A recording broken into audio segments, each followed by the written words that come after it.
दीपावली की पूर्व संध्या पर सरकार ने देश की जनता को बड़ा तोहफा दिया है। केंद्र सरकार ने पेट्रोल और डीजल पर एक्साइज ड्यूटी में कटौती की घोषणा की है। पेट्रोल और डीजल पर उत्पाद शुल्क कम कर दिया गया है, जिसके बाद पेट्रोल 5 रुपए से अधिक और डीजल 12 रुपए सस्ता हो गया है।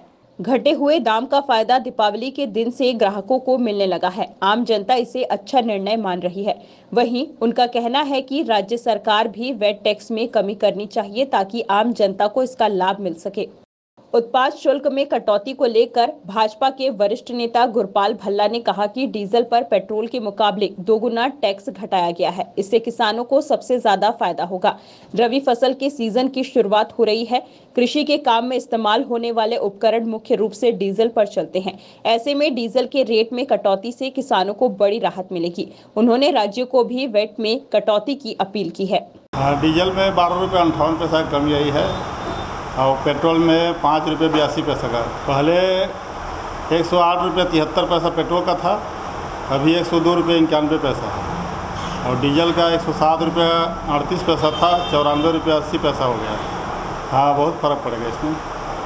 लेकिन एक बात और है कि जो पेट्रोल पंप ओनर्स है उनको नुकसान हो गया, क्योंकि उन्होंने अलग रेट पे खरीदा था। अभी हाँ, तो वो तो होते ही रहता है ना।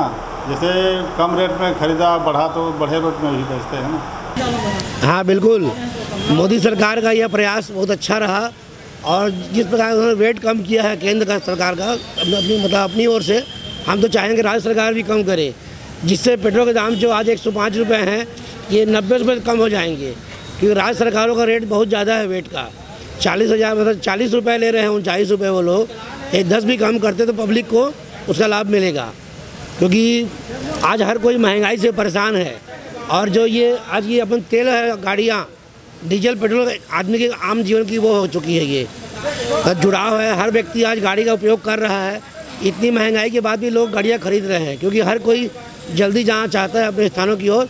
और ये एक अच्छा प्रयास है केंद्र सरकार का। मैं यही अपील करूँगा राज्य सरकारों से भी कि वे भी अपने यहाँ वेट टैक्स कम करें, जनता को लाभ मिले। पूरी दुनिया इस समय एनर्जी क्राइसिस से जूझ रही है। इसके बावजूद भारत सरकार की लगातार कोशिश रही है कि पेट्रोल, डीजल समेत तमाम जरूरी कमोडिटी की कभी कोई दिक्कत नहीं हो। हर समय इसकी पर्याप्त उपलब्धता बनी रहे।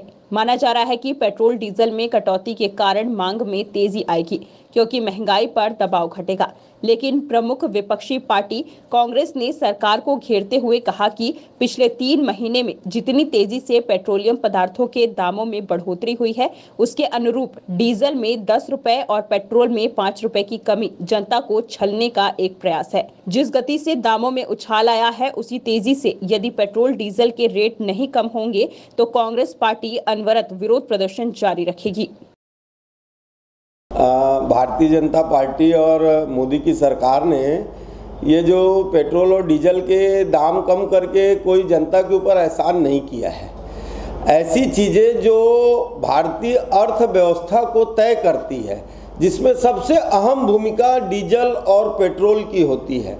आपको याद दिलाना चाहता हूँ, जब क्रूड ऑयल के दाम कम हुए थे तब इन्होंने मूल्य नियंत्रण को समाप्त कर दिया और लगातार जब भारत की जनता को अंतर्राष्ट्रीय बाजार में दर कम होने पर लाभ होना था, वो लाभ नहीं मिल पाया। जो टैक्स पेट्रोल पर 2 रुपया 35 पैसा लगता था, इन्होंने बढ़ाकर लगभग 39 रुपये तक ले गए। तो भारतीय जनता पार्टी इसको अगर अपना उपलब्धि मान रही है तो मैं उनको ये डाटा बताना चाहता हूँ कि पिछले 26 दिनों में 8 रुपये 25 पैसे पेट्रोल के दाम बढ़े हैं।